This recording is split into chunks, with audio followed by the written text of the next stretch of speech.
Lo que estás viendo en pantalla es uno de los momentos más importantes de la medicina moderna. El cirujano argentino René Favaloro hace historia realizando en Cleveland el primer bypass coronario moderno. Hoy en día las enfermedades cardiovasculares representan la principal causa de muerte en todo el mundo. Y esto no es de sorpresa. Desde la introducción de las vacunas y los antibióticos, las enfermedades infecciosas, que antes eran el coco de la medicina, dejaron de representar una amenaza tan severa para la salud pública. Aquí fue donde sucede un efecto que se conoce como transición epidemiológica.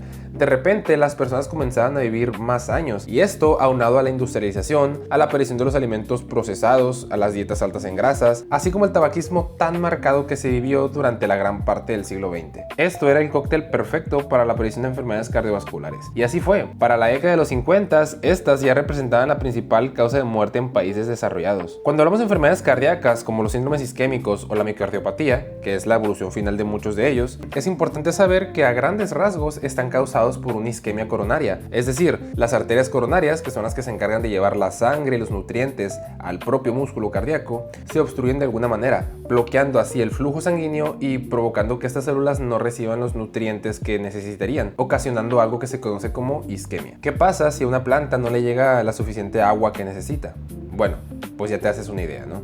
Además, los tratamientos médicos no solían ser muy efectivos por aquel entonces. Y por el lado de la cirugía, pues bueno, hubo varios momentos importantes que contribuyeron a que este momento pudiera suceder. En 1912, Alexis Carrel, quien por cierto fue Premio Nobel de Medicina, describió por primera vez las técnicas de sutura vascular. Básicamente nos enseñó a todos que era posible unir dos vasos sanguíneos entre sí, lo que se conoce como anastomosis, y este término es muy importante para la posteridad. Después, en 1949, Jean Kunlin realiza el primer bypass femoropopliteo utilizando como injerto o puente a la vena safena, que es la vena más grande de todo el cuerpo y que se encuentra justamente en nuestras piernas. Y por aquel entonces ya se realizaron algunos procedimientos intentando volver a perfundir el corazón isquémico, como el tan famoso procedimiento de Wienerberg, que básicamente consistía en tomar varias arterias o distintas arterias que pasaban cerca del corazón y unirlas directamente al miocardio con la intención de que éste pudiera perfundir. Y es entonces cuando llegamos al momento que mencionamos. Corría el año de 1967. La paciente era una mujer de 51 años que cursaba con una angina severa, la cual no había respondido favorablemente a ninguno de los tratamientos médicos que se le habían dado. En la arteriografía, que por cierto era un estudio primitivo para aquel entonces, se podía observar que la mujer tenía una importante obstrucción en su coronaria derecha. Y el mayor problema era que la obstrucción se encontraba en una parte distal de la arteria, lo que hacía inviables los procedimientos que existían hasta entonces. Imagina el sentimiento de tener una enfermedad que en cualquier momento puede acabar con tu vida y para la cual te han dicho que no existe ningún tratamiento. Favaloro, quien para entonces era ya un cirujano consagrado, tenía experiencia en cirugía vascular periférica y el uso de la vena safena como injerto. Entonces llegó al razonamiento de que si la safena funcionaba como injerto en las piernas, fácilmente podría funcionar como un puente entre la aorta y una coronaria distal ocluida.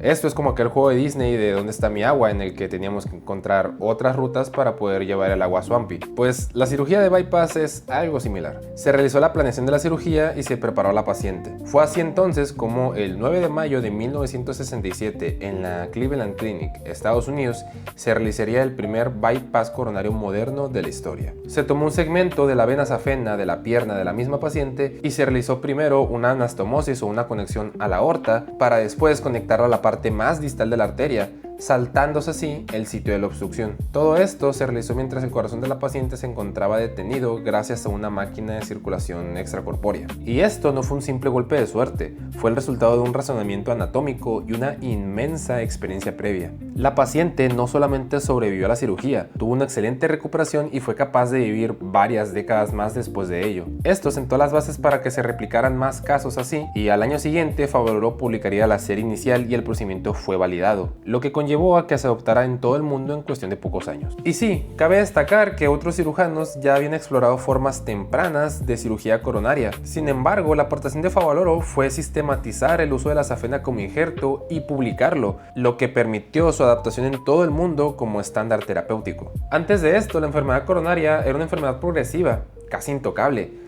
Hoy en día, el bypass coronario sigue siendo el tratamiento de elección en la enfermedad multivaso y convive con otras opciones terapéuticas como la angioplastía coronaria, de la cual ya hablaremos otro día. Esto llevó a la disminución de la mortalidad en grupos de alto riesgo, a menos eventos cardiovasculares mayores y a nivel mundial millones de vidas que fueron prolongadas desde la década de los 70 hasta la actualidad. Y todo esto nace a partir de este simple momento.